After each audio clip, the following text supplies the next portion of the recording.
Hi, everybody. Hello, YouTube. Everybody, welcome back to my channel. I think it's been about 2 weeks since I jumped on here and recorded a video. I've been really busy, but this has been kind of at the forefront of my mind, doing this video covering this particular topic.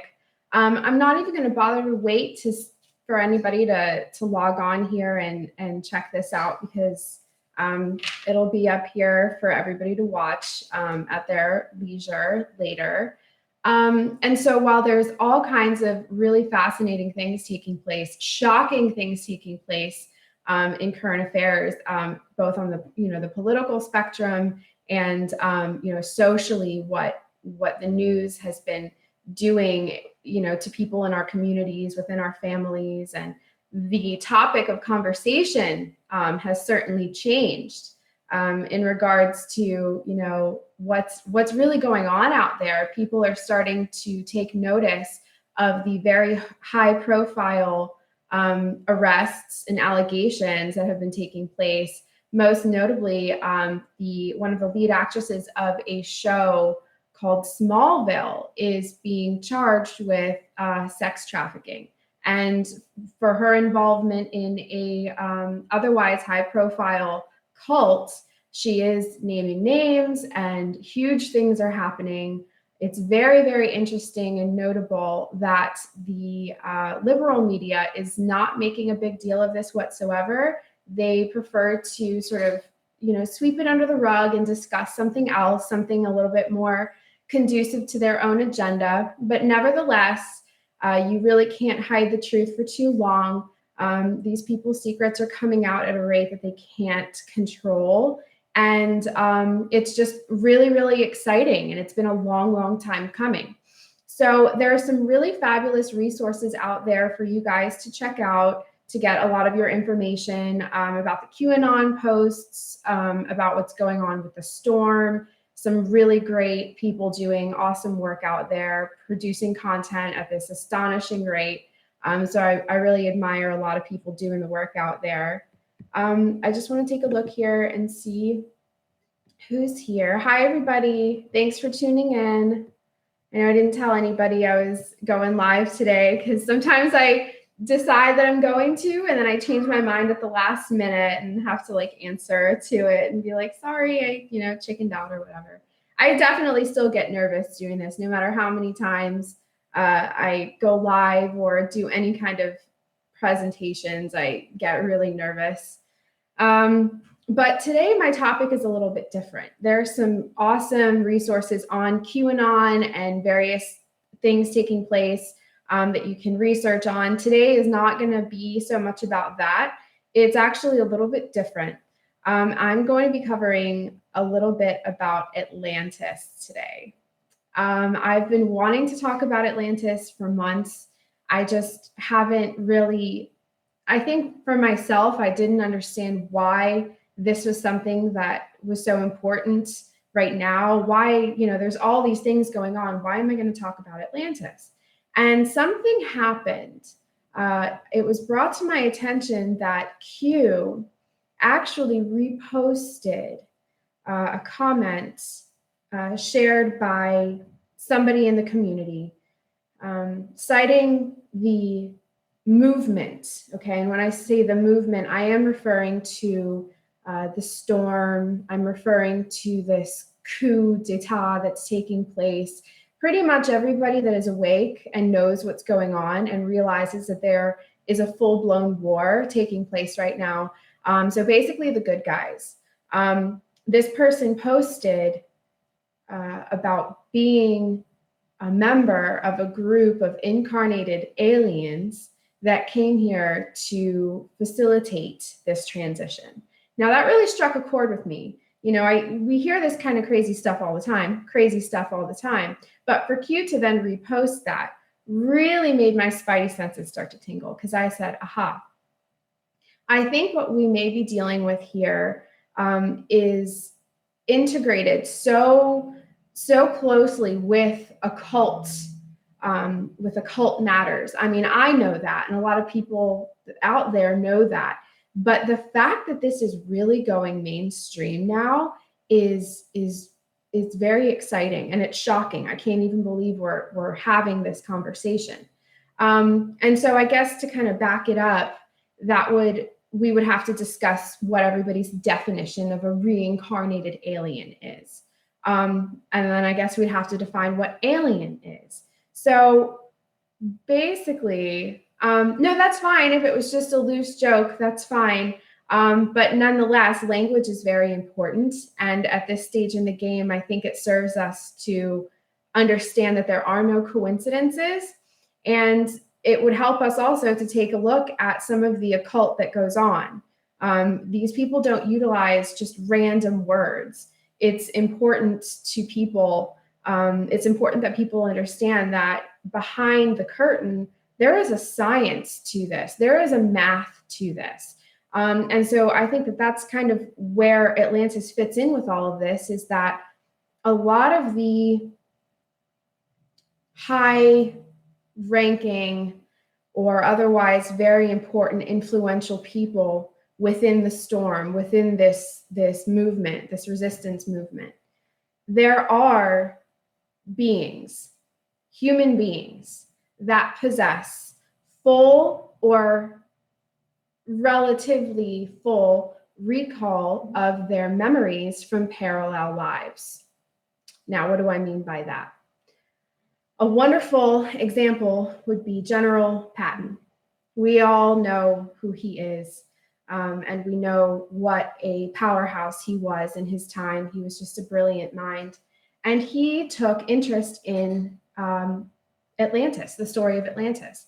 He also was a very spiritual person, a very enlightened person, and I believe he had quite an impressive recall of the work that he was doing in parallel lives. Now, notice I refer to them as parallel and not past, because the past, present, and future, these are all chronological constructs that we as carbon-based 3D people experience, time as a construct. It's very limiting here in 3D. But when we sort of turn the knob a little bit and we change frequencies up to 5D and beyond, we see that time is not actually linear. That time is sort of stacked on top of itself. And that's kind of how you get the fractals and the various dimensions and what have you. But I think it's really important to at least try to understand that the fact that this is actually taking place parallel, all at the same time, not past, present, or future, actually is very empowering, because that suggests that we have a lot more control than many would have us believe, meaning the future is unwritten, and we have free will and we have choice. And those are very powerful, powerful things, probably the most powerful.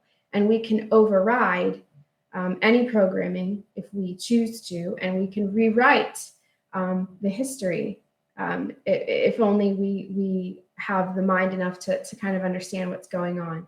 Now, folks, I'm certainly not an authority on Atlantis, but I have studied Atlantis. I've been infatuated with the story of Atlantis since I was a child. It's always been a source of happiness for me, and a kind of magic, this lost world, this lost ancient civilization that was so advanced and generated its power from crystals and from harmony with the natural world. It was just something to me that seemed almost obvious that this planet, within this planet, inhabited a race of people, or many races of peoples, that experienced a very different kind of life here, and that they have been long since forgotten for the most part. However, I think what's notable here and what's relevant and why I'm talking about it is because based on my research and based on the research and educated opinions of sources that I deem very credible, very respectable, is that the United States of America is actually the new Atlantis. Now, before I get into all that, I do want to take a look at the comments here just so I can kind of keep up. I'm really, really bad at doing both. I'm really bad at reading and talking at the same time. It totally throws me off. So you'll see me pause here every couple minutes and take a look at what everybody is saying. Okay. So, okay. Well, thank you guys so much for commenting and watching here and being patient with me. I know I can say a lot, but only mean this much. I got to work on that. So basically, the city of Atlantis, a lot of people will tell you that it's a myth or a legend. It never existed. And that's fine. You know, it sucks for them that they don't understand that this is not only possible, but this was a reality for a lot of people. I think at one point I had it written down somewhere because I thought it was totally notable. But Atlantis boasted a huge population. By the time Atlantis, the final destruction of Atlantis was complete, 60 million people were dead. 60 million human beings that inhabited an extremely advanced civilization perished because of this destruction. Now, the destruction of Atlantis is probably the most important epic recorded in human history because if we look around various parts of the world, everybody's ancient texts have their version of the deluge, the flood. Okay, so we can very obviously see these common threads that link all of these parts of the world that are currently far apart from each other, whose stories are so eerily similar. Now, it is also important to make note of the fact that many, many years ago, the placement of the countries, the placement of the actual land masses were totally different because of continental drift and, you know, the movement of the earth. It doesn't just stop. So the surface of the earth certainly looked different back then.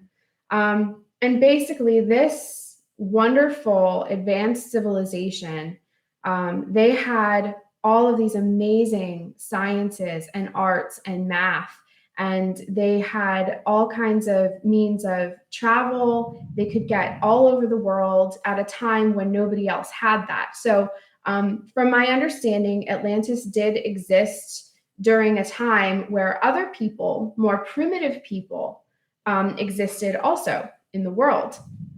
And so there came a point in the Atlantean story where the princes, the more noble or privileged of the Atlanteans, actually left Atlantis for a short period of time to go, you know, show these more primitive peoples about, you know, math and architecture and engineering and all of these, you know, wonderful gifts to humanity. And so when we look at stories such as, you know, the Vedas and, you know, the Mayan texts, we see this huge surge. I believe it's about 8,000 to 10,000 years ago.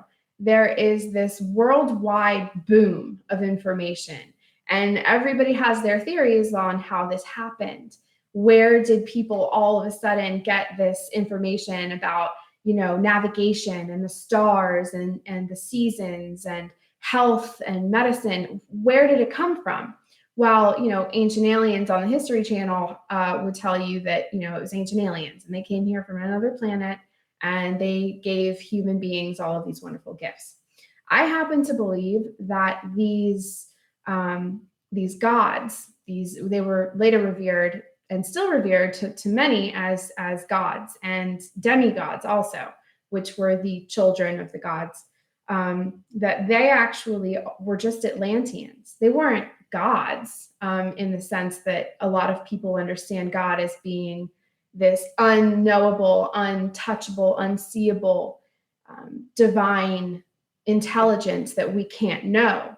I'm suggesting, and many other people, far more educated and researched people, believe that the Atlanteans were the gods. And so there came a time in the Atlantean story when the most powerful among them began to misuse a lot of the powers that were bestowed upon them. A lot of these maths and sciences were being used for selfish reasons, and they did that for a very long time before the gods sort of talked amongst themselves and decided that it was time to sort of, okay, Atlantis is done. They've sort of capped out. They've totally abused all of our gifts to them. And so, there goes the flood. And this flood, again, is this just globally shared story that resurfaces time and time again over the course of history. And it has inspired so many stories.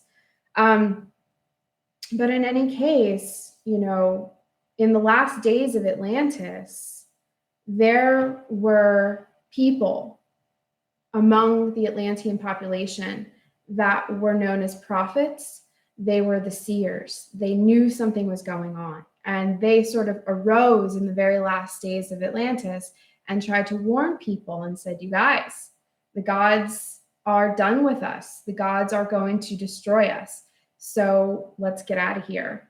And so there was a group of survivors that managed to escape before the flood.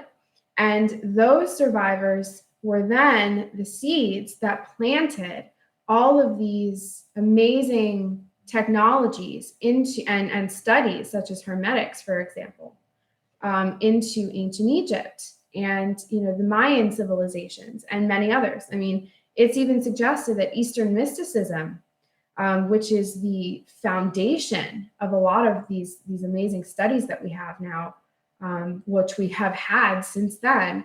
But even Eastern mysticism may have been seeded from the Atlantean survivors. So,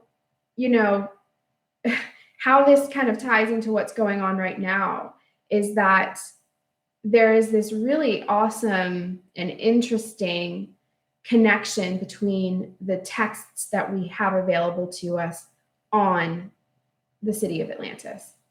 Plato's epic that he wrote ended in the middle of a sentence.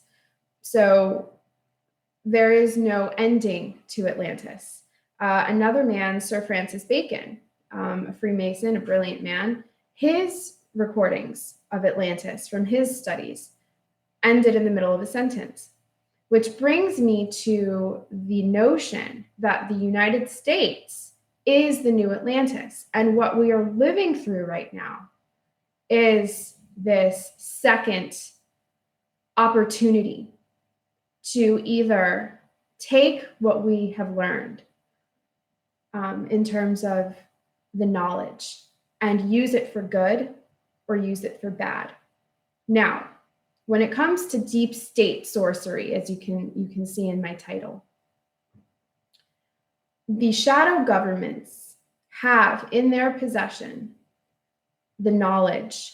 Okay, I actually have it written down because this was important to me, and I really, really want you guys to hear this, is that if there is a science, if there is a formula that is tried and true for magic, for what people would label as superhero abilities or superpowers, if there is a science for these things, it is in existence and it is in the possession of some of the most sinister beings in the universe. They have it, and they hoard it and they keep it. So I think what we're looking at here is another Atlantis, another road, this trajectory where they have had this knowledge for so long, and they have obviously been misusing it. That's what we're looking at when we're looking at these pedophiles that utilize black magic. They are, they're using some of this knowledge, some of these, these rituals and just, the knowledge of frequencies and sounds. They are utilizing it for their own selfish gain. Now, that's exactly what they did in Atlantis, back in the first Atlantis, the first go around. I'm not suggesting that the Atlantean sorcerers back then were doing anything to children. I haven't I haven't seen anything or read anything about that. It wouldn't shock me, because I would imagine that if the gods took notice of something being so evil, so wrong, it would have had to have been something devastating in order for them to destroy, what they essentially helped create. So it wouldn't surprise me at all. But we are certainly looking at a gross misuse of magical knowledge at the hands of the shadow government. And when I heard about that QAnon thing, and whether it was a joke or not, I really don't care, because I know that there's no coincidences, and it was reposted purposely.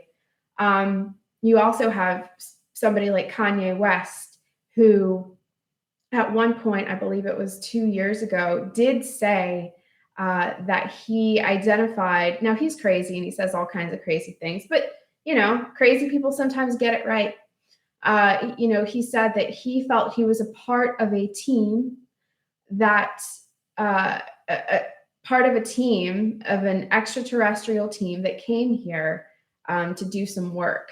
Now, I really resonate with that. I really do, because it could be argued that the Atlanteans, on some level, at least the creators, did have the technology to go interdimensional, which essentially is space travel. So, extraterrestrial, meaning, out of this earth, from not from here.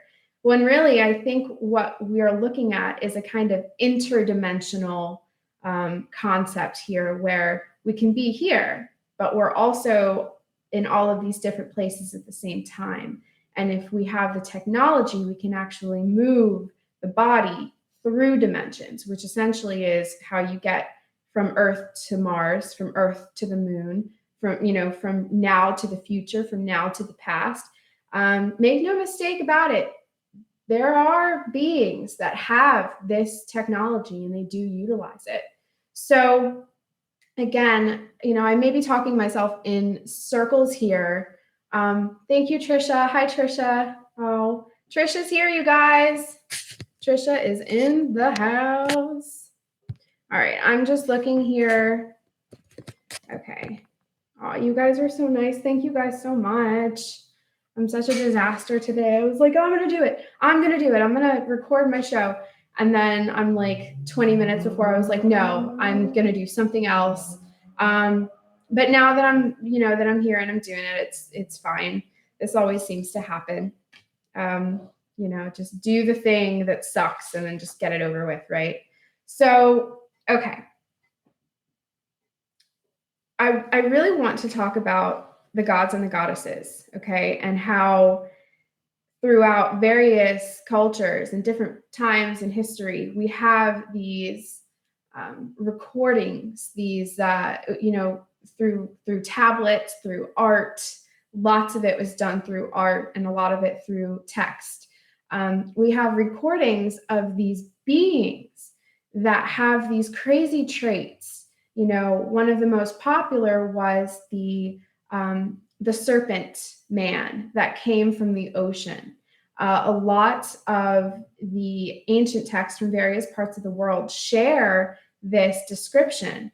And, the whole notion of it, to me, of sort of acquiring knowledge from a strange being that arose from the sea, is something that makes an awful lot of sense to me, because as I understand the nature of the actual makeup of the universe, as I see it, I believe that what it is more of a plasma, more like a fluid, like a cosmic fluid. It's more plasmic.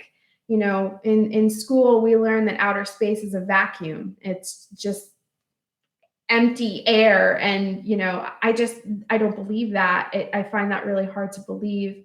I have a much easier time, it's more palatable to me, and just feels right to me that the universe is actually more of a plasmic, watery place, which would actually be far more conducive to the concept of time travel, and And, so for what that's worth, it makes a lot of sense to me that, this primordial knowledge and sort of this source energy from which all of this beautiful information comes from, it would be a place of water. It would be a place of depth and mystery. And so we have Poseidon. Poseidon was, in my understanding of it, he was one of the original creators. He was given domain of the seas, of the ocean, and all that went with it. And, we have various misuses of the gods and goddesses currently, which sort of coincides with the idea, again, that the knowledge given to us by these creators is being misused. For example, the Central Intelligence think tank, ISIS, that we know of.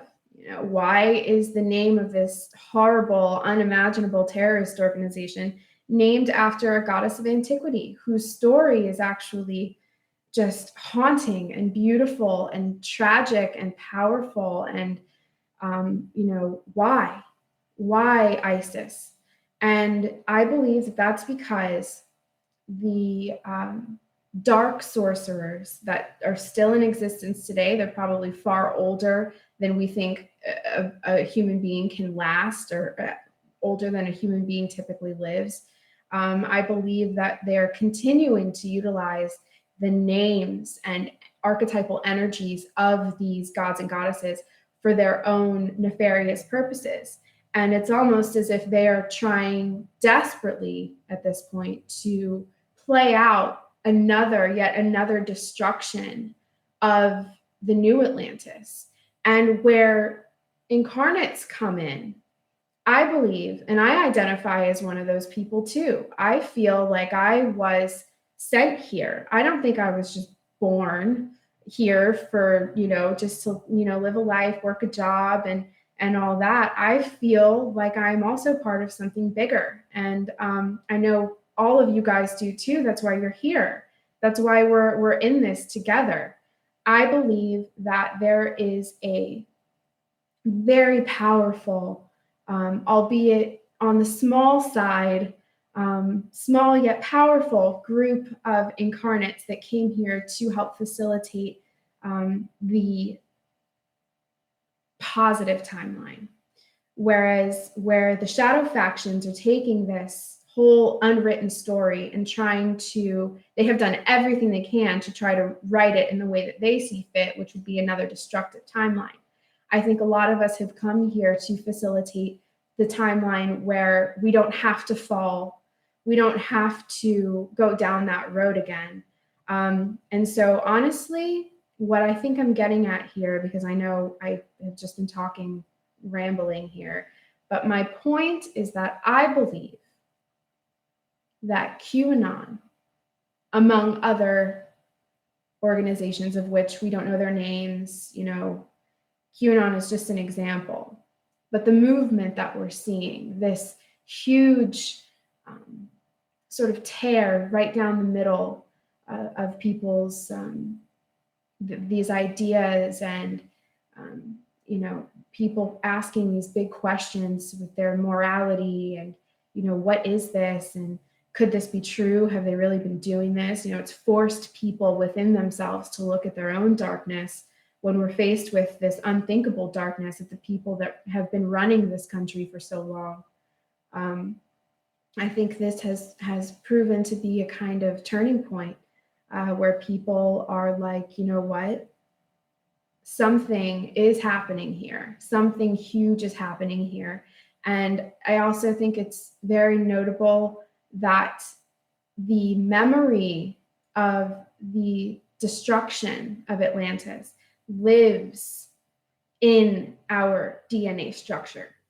And this is for the exact same reason that people deal with various phobias and have these sort of inherent or inborn issues that they really can't explain. For example, my best friend and colleague, Heidi Vandenberg, she is irrationally terrified of fire. She thinks she sleeps with a fire extinguisher by her bed because she thinks that there's just going to be some, random just combustion take place, and she's terrified of fire. I think that's an example of this sort of encoded cell memory that lays dormant within the genetic structure and is then triggered. Some people have these horrible fears that they can't explain. Some we can't explain. We're scared of heights because as human beings, we know, probably through our ancestors' experiences, that height means dangerous. You'll fall and you'll die. We're jumpy with snakes and spiders because snakes and spiders can contain life-threatening, substances that can kill us. So we have these fears that we can't explain. But when it comes to a globally shared or collective trauma, such as the destruction of Atlantis, that makes a very strong imprint on the genetic structure. There have even been studies in recent times that prove that trauma can actually, among other things, trauma can actually rewrite DNA, which is why a lot of these elite families employ the use of systematic and generational incestuous cycles of abuse. They do this because it changes the DNA. So they can almost bank on the future generations within those bloodlines of being prone to nefarious vices because their DNA has been programmed like this over generations and generations. It's a systematic, their system is by design, because a lot of these families have the knowledge, they know how it works, and they are clearly utilizing it for, these nasty things that certainly, if the gods and goddesses are watching, they're probably, at any point they would hit that switch, that button, and just be like, you know what, screw it. Let's just, learn to swim, right? I think that's my second tool reference in 2 videos. So Maynard, if you're watching, I'm a huge fan. All right, so here I am now. I'm going to take a look at what everybody is talking about here, because I really don't know. Okay. Thank you guys, by the way. Thank you guys. All right. So I bet you could kick HRC and Nancy Pelosi's ass at the same time. I think you're right. And I fantasize about such things. That's actually something I wanted to talk about too. Not fantasies, but the idea of violence, the idea of this duality, because I think it's really relevant to where people are at right now, with a lot of the knowledge that has been hidden for so long is very rapidly coming, resurfacing now. So much so that I predict within the next 5 years, 5 to 10, that people are somehow, and it's not clear to me yet, it's still kind of fuzzy, but I do believe that people are going to find a way to apply such things as hermetic sciences into everyday life. Whereas now it's looked at still as, lies and fairy tales. It's fairy tales. You can't prove that. What does that mean? People are so affected by their vaccines and their football games and their chemtrails and their fluoridated water. Right now, it seems crazy, but I think that we are on the precipice of an awakening, the likes of which this universe has never seen. And I've said this before, I believe, and I can feel it, I feel it all the time, that the realm of Earth is currently being so honed in on by countless, and when I say countless, I mean infinite. It keeps every day more and more. I think we are being watched by civilizations all throughout the multiverse right now, because what we are, I just got really dizzy, because what we are experiencing right now has never happened in any universe ever, ever. We are being slung shot into a reality, into a future that I don't even think people can imagine it right now. And it makes sense. A lot of people a few years ago, I've been in this community for going on a decade now. And, a few years ago, this was sort of a secret. We were all talking about it amongst ourselves and, dark forces and, they have the knowledge and they try to program everybody and keep it in the dark. And now we are seeing it all play out, manifested in the news for everybody to see. Now what we're seeing, though, is the line that a lot of people won't cross, the lines that a lot of people are not willing to cross intellectually. They're still not willing to go there, but that remains the responsibility and the obligation of the individual consumer of information. That is not our problem. What we have done, the work that we came here to do, we have done it and we are continuing to do it. And it is not my job, nor is it any of your job, to wake up your idiot neighbor down the street who has, his head up his ass and wants to, fight you on this and that, and you're wrong because, you quit with all that stuff. So it doesn't matter what they think anymore. It doesn't, because we have picked up such a velocity at this point. And I think we got really, really lucky by the election of Donald Trump. I think that, and what I was going to talk about with the right and the wrong and the concepts that, the notion of violence and duality, is that a lot of people still look at things like Freemasonry as being automatically evil. And I have to disagree with that. Here, let me. Okay. A lot of people have this notion, and it's very strong within them, that Freemasonry is evil, that, Kabbalah is evil, that, some of these studies, some of these sciences, alchemy and magic, these things are evil. And that automatically, if somebody is affiliated with the Freemasons, that they are evil. Now, it's really important that people understand that the knowledge is the knowledge, and it exists separate entirely from the very human concepts of good and evil. What exists energetically, of course, are the polarizations. We have extreme light, extreme dark. We have negative and positive. Those are not constructs, of course. Human beings, it's in our nature to kind of scale down the macro into the micro and create such notions as good and evil, right and wrong. But nonetheless, that does not automatically define such things as Freemasonry as being evil, because I mark my words, there are people that are members of these societies that are good people. They are. And they, you don't know, they could be having huge, issues with, moral issues and this whole idea of, I want to do good, but I'm, in this world where I'm limited and I can't do what I really want to do with this information because I'm bound in a way.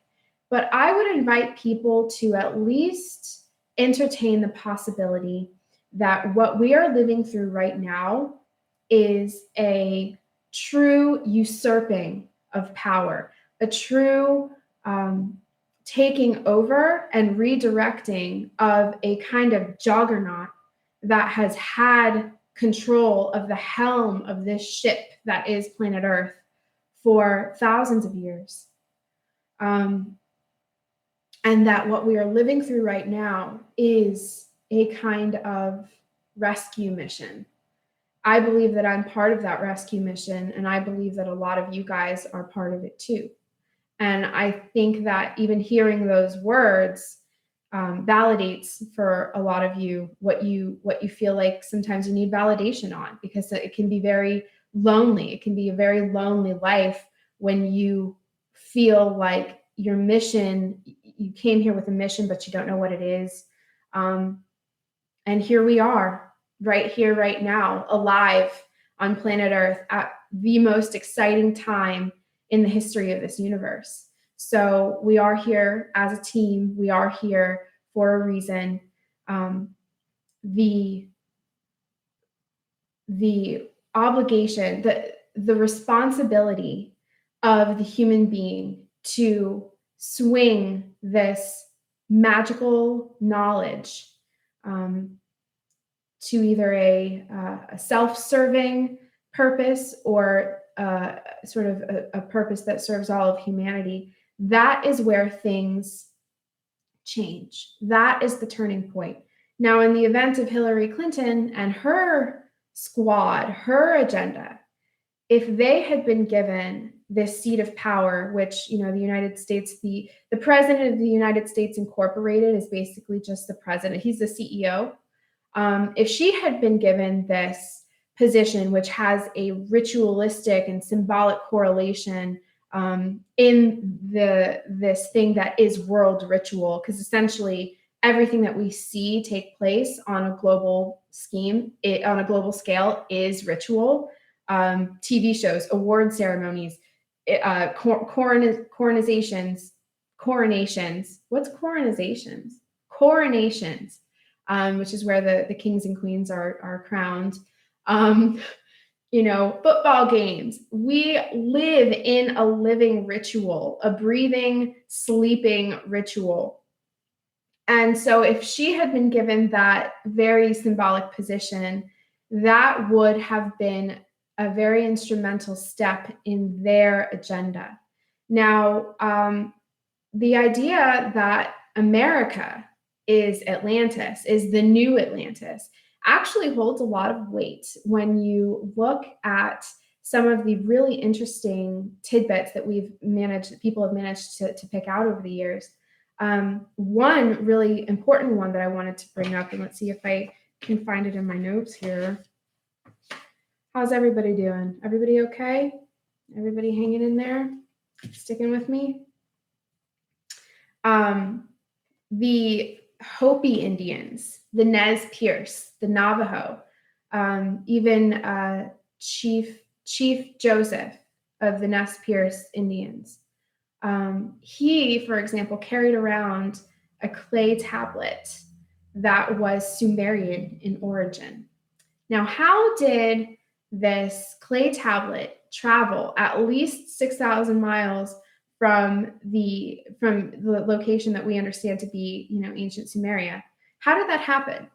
And if we look even closer, there are Native American elders that have stated that ancient Chaldean is actually very similar to their language, to the native language. And so that would align itself quite well with the idea that the Atlanteans' reach spread far and wide. And even more, it would align itself with the theory that America is the new Atlantis, and that what we are living through right now is the second go around of whether or not we're going to utilize the knowledge for good or for bad. Now, Sir Francis Bacon has, you know, he's produced some of the most amazing literature on Atlantis, and you know, he felt very strongly that America had this just larger than life destiny, that what this country was going to become was going to dwarf even the glory of Atlantis. And Atlantis boasted a reign of 200,000 years. That's a long, long time for a civilization as magnificent as that to you know, reign on this planet. But you know, he and others believe that the new Atlantis, America, we'll see an age where the technologies and the sciences that are going to be given to us will then yet again we will be given a chance to utilize this magnificent information in a way that served everybody. And I believe that that is what's going to happen. I even believe it's going to happen in our lifetime. So there's so much that I like wanted to talk about with Atlantis, because you can't just shoot a 45-minute video and cover everything. It's just impossible because there's so much. But let's see what you guys are saying. Christopher Columbus brought the Colombian faction of the Illuminati, the real one, not the copies, to America.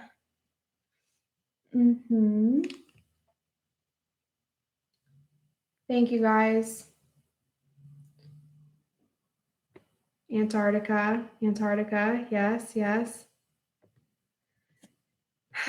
So, I mean, there is a lot of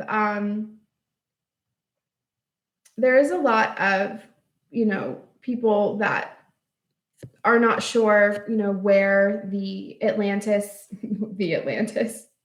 that's what Heidi calls it, where Atlantis originally was. But you can't really narrow it down because of the moving of the plates, and it looks completely different now than it did back then. But also that Atlantis was not actually one island. It was, I believe it was 7 vast islands spread out quite a ways. And the destruction of it actually took place, over a course of time. So it was not an instant, it wasn't an instant destruction. It took some time. However, in the last days, it was very rapid, it was very fast, and it was final. It was lost forever, but those survivors did manage to leave. And so, for what it's worth, I think that the idea that the gods and goddesses would basically, if we are to acknowledge that there are more, that there are these deities that have this this controlling power over this planet, that's essentially paganism. To believe that there are deities that have godlike powers, to truly believe that, and then to take it a step even further and to worship them, to give them energy, that is paganism. A lot of people, a lot of organizations and groups will have you believe that paganism is automatically evil or that it's automatically bad, and it couldn't be farther from the truth. There was a time in this world during Atlantis where there were above the sky giants. A lot of people have heard the quote, there were giants in those days. There were giants in the world in those days. And, this could be about physical giants, people, beings that took up this actual huge physical stature, or it could be a metaphor for mental giants. And so beings that had these superhuman abilities, these supernatural powers of, telekinesis and telepathy, which is an easy one. But, power of elements, power over the earth, power over the water, power over the wind and the sky. And it's shocking to people, but I think it's also very liberating that people understand that we have the science to back these kind of superhuman abilities, and that it's actually not impossible, that actually these abilities lie dormant within our own DNA structure. I believe that there are groups that are directly linked with the gods through genetics. And so in a sense, it could be that some pools are more prone or lend themselves more easily to the acquisition of these, and the practice of these these superhuman abilities, but that's not to say that, everybody can't. I think all that it really takes is time, and I think it's going to take quite a bit of detoxing on a mass level. I mean, a true cleansing and rebirthing period will have to take place in order for humanity as a collective to accept this information and do with it something. And over time, we may begin to change the way we teach our children. The things that we teach them in school will all change. The way that we eat, the way that we talk to each other, the way that we build our houses will all change to sort of better align with these lost sciences. And it's not even that they've been lost, they've just been hidden from the population and hoarded by a few people. And so I do feel that the story of Atlantis has a huge relevance to what we're going through right now as a country, as a global population, as a global family. I think that Atlantis, our memories of Atlantis are so powerful that I believe that various natural disasters that regard water, so several tsunamis, I believe, have been manifested by people. And you're like probably thinking, how is that possible? Well, it's an ode to these abilities that lie dormant within us. This is how powerful we truly are, is that we collectively, even subconsciously or unconsciously, create these mass, just huge forces of energy that move the actual earth, whether we're conscious of it or not.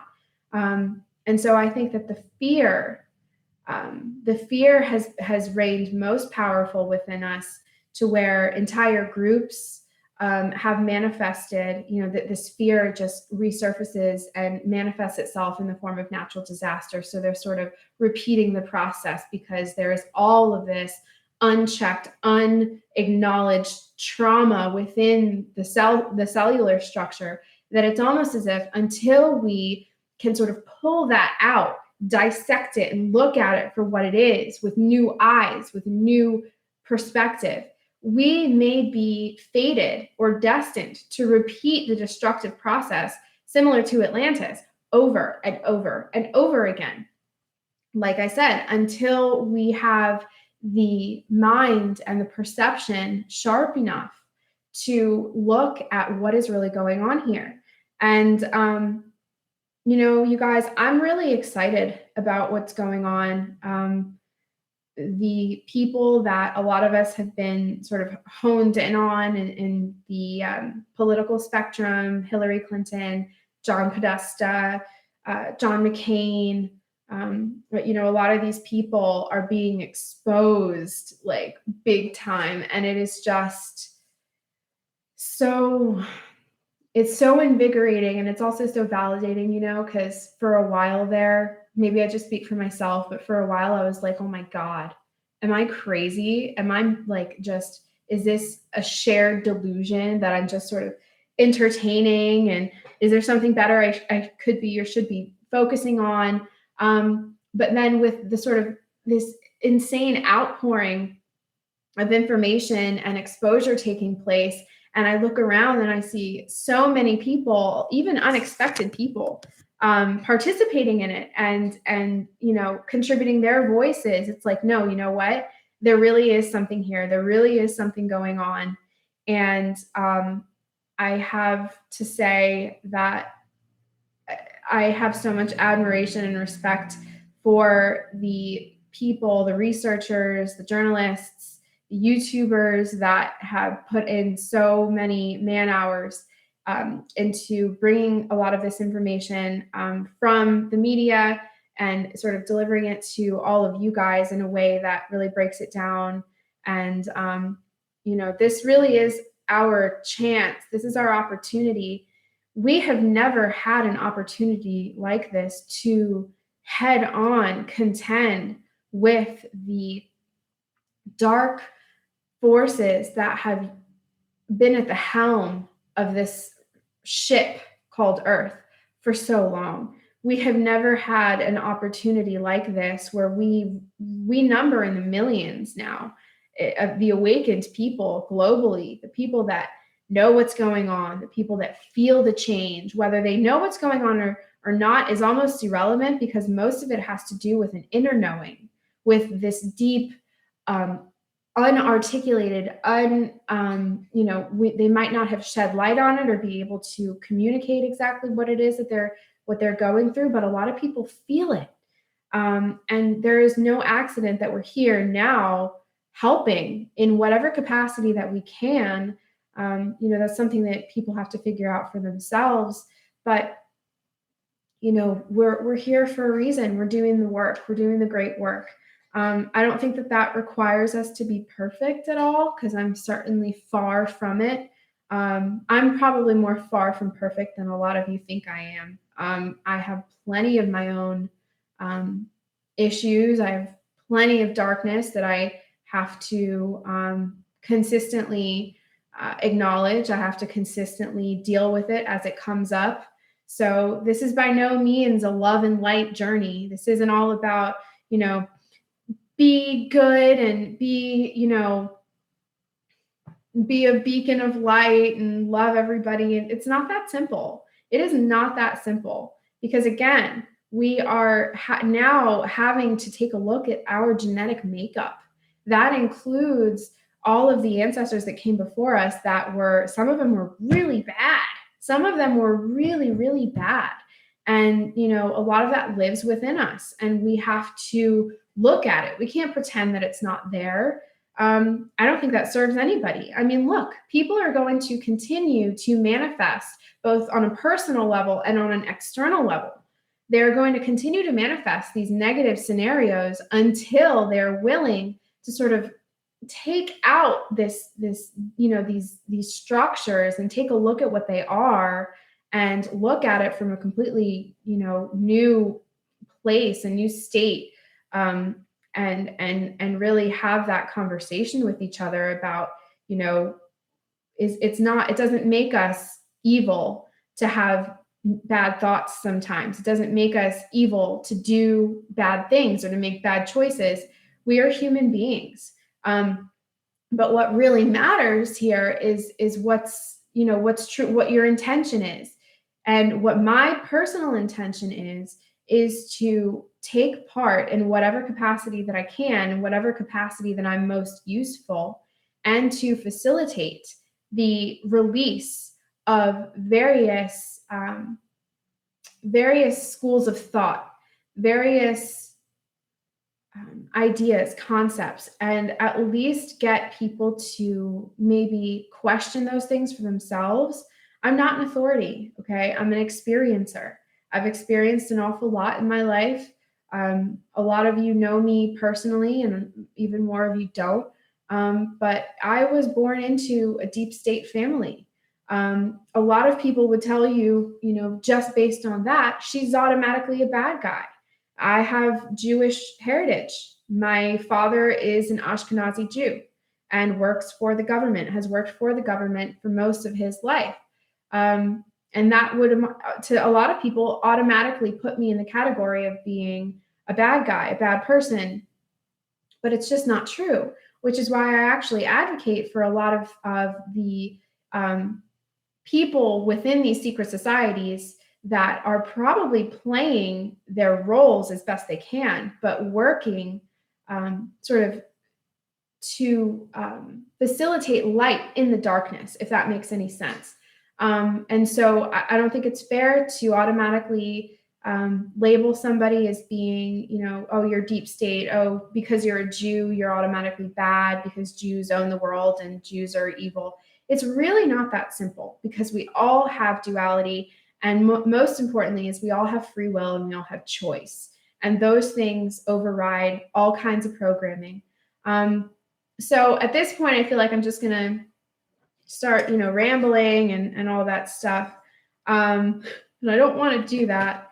But if you guys have any questions or anything you want to bring up, now's the time, because I don't know when I'll force myself to do this again. It could be a couple of weeks. Thank you, Sabrina.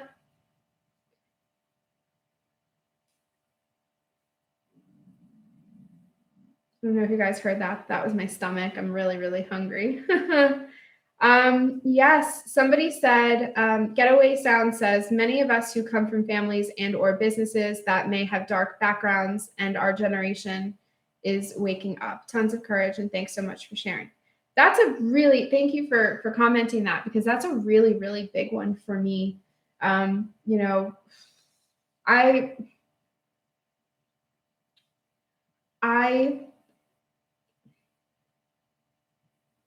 my dad, who I love very much because he's my biological father and he has never abused me or hurt me in any sort of physical way at all. We get along. We happen to get along. We just have starkly different political views. It's almost as if we inhabit two different realities. But my dad has been a very loyal employee of the deep state.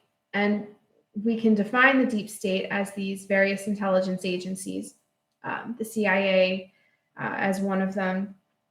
So, having been born into that, I lived in Washington, D.C., because that's where he worked. He worked at the Pentagon. He worked at CIA headquarters for a while. He worked for the State Department. My dad worked directly under Hillary Clinton when it was Hillary Clinton's State Department in the 90s, and continues to be a loyal employee of the DNC, basically, because he is a Democrat. He has been a Democrat for many, many years. I was raised in overseas a lot. I lived in Rome. I lived in Hungary. And all throughout, I had this kind of diplomatic immunity out there where my life was very interesting. Only in retrospect does it even make sense to me. But having sort of been exposed to a lot of interesting things as a child, and then growing up sort of in the kind of, they wanted me to be a certain type of person. They wanted me to be also somebody who worked in government. That's what I was supposed to do. I completely went rogue, and I fought the system, and I paid the price for my dissidence from a young age, because I refused.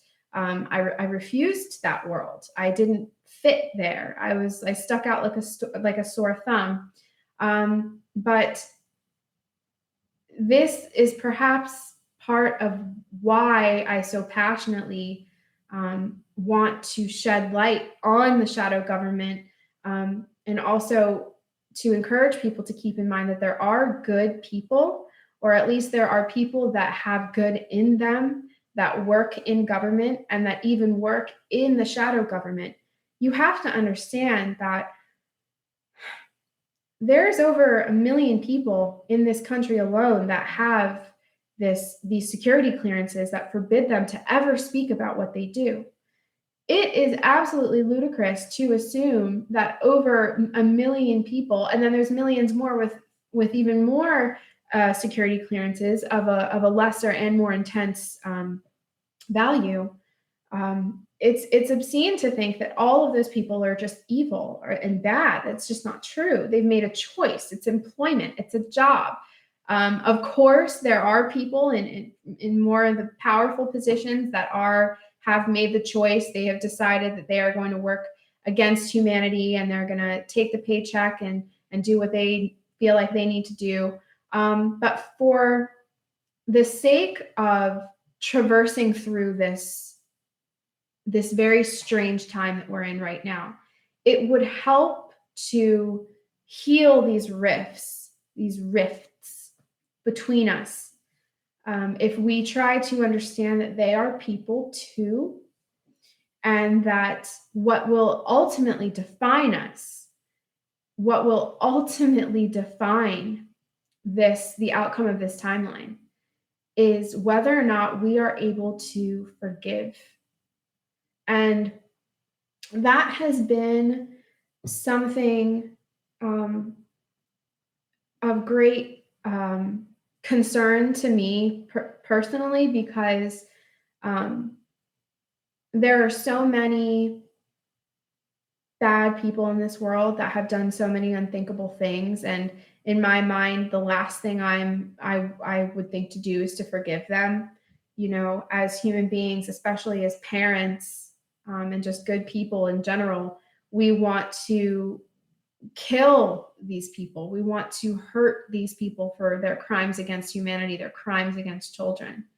But I think the hardest part of this, when all is said and done and all of the masks come off, I think that the hardest part of this will be that point where we are given a choice to perpetuate the cycle of brutality, or if we are going to take this other path that would require that we let go of a lot of things, that we build bridges and create a kind of open line of communication. Now, there are certain people that will not be dealt with.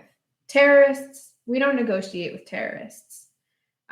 Certain people's fate has already been sealed. They're going to die, they're going to be handled, and they have certainly signed their own contracts to deal with quite a bit of pain and humiliation and suffering for their crimes. But when we're looking at government as a whole, it doesn't make much sense if we are to imagine a future that is workable, and at least in this sort of transition process, we are going to have to work with our governments for at least a while. And that is going to require a lot of inner strength. That is going to require a lot of forgiveness on our part, and which essentially is the most advanced trait. You know, I mean, if we were to look at the science of what magic is, it is ultimately, now one of my biggest heroes is Franz Barden. He was a magician and just a wonderful human being. His philosophy and part of why he was so successful and his students were so successful is that intention is everything, and discipline of thought is perhaps the most important aspect of creating any waves of movement that last, any waves that are effective, is that you have to have discipline of thought. The kind of rage that erupts when we think about the crimes of people like John Podesta and Hillary Clinton and many, many others. That rage serves its purpose. Absolutely. We get mad. We should be mad. But once the rage subsides, there has to be something else. There has to be a point where we have purged this ugly, filthy energy, and that comes after we have to peel their masks off and look at what they've done. And then even harder than that is we have to turn that around and realize that evil to some degree exists within ourselves, exists within all of us. A good friend of mine told me that at many different points in our soul's evolution, in this realm, we have all been the John Podestas and the Hillary Clintons. We have all been the heroes. We have been everything in between. And while that is a difficult concept for people to grasp, because we would hate to identify in any way as being anything like these people, what they are, and I find this as being an empowering way to look at it, what they are is these reflections, these manifestations of the truest darkness, the deepest darknesses that exist, they exist within the human psyche. And until we are able to forgive, to some degree, forgive them, only then will we be able to forgive and acknowledge the evil within ourselves. And only then will we be able to wield the power of light and darkness in this state of balance and create effective waves that really do change the collective, that change the face of this earth, and maybe even move so much natural material through this magical thought that new earths, new land rises up from the water. That is actually something that I dream about often. I dream about a relatively small group of people that are deeply entrenched in magical thought, in prayer, if you will, and their energy works like a laser beam. It is so focused, it is so earth shaking and so utterly powerful that it moves water. And from beneath this water comes new earth, new land, new ideas come with that, new technologies are born. I sometimes think about the glaciers in the Arctic circles. I think about what's frozen inside of those, and if wouldn't it be cool if we had the power to somehow look inside and see what's actually going on under there, and what's been frozen under ice all these years, and how people would respond to the unveiling or the uncovering of these secrets. And I really think that that's what we're looking at. It's just that so many people, especially in this country, are so affected by the contingency plans that have been put in place by the shadow factions, such as the programming, the television shows, the movies, the screens and the vaccines and the food and the water, even the family systems, even the roads that we drive on and the cities that we live in. They're not natural. They're not conducive to the human energy system in any way. They work against our biofields entirely. So they have taken what happened?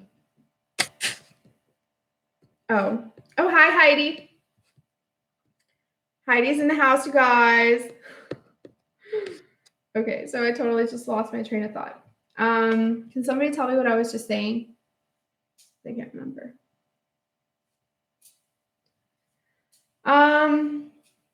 Okay, so that's really funny. So, yeah, you guys, just so you know, Heidi and I are going to be doing a show later on her channel, channel 27.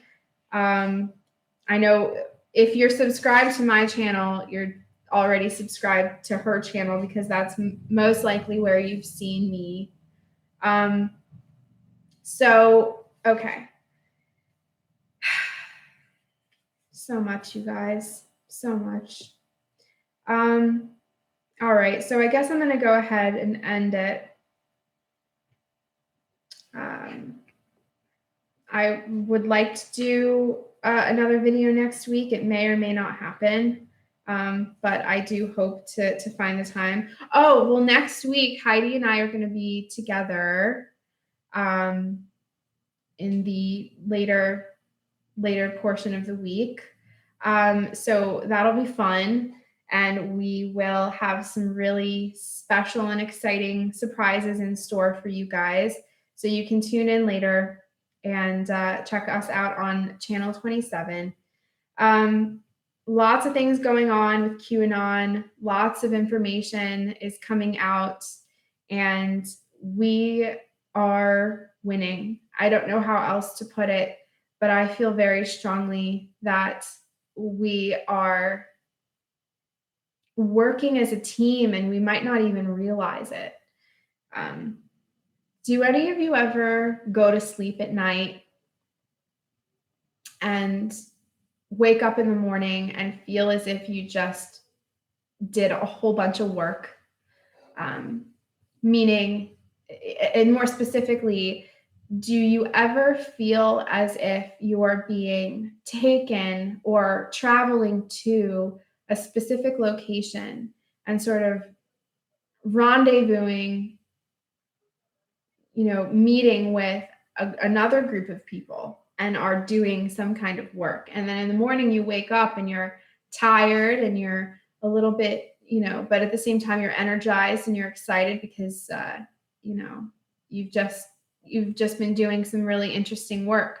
I feel that way all the time, and I think a lot of us can also say that we experience things like that, where just on the outside of our perception, our limited perception, our senses, our five senses, just outside of those senses exists an entire ocean of various realities.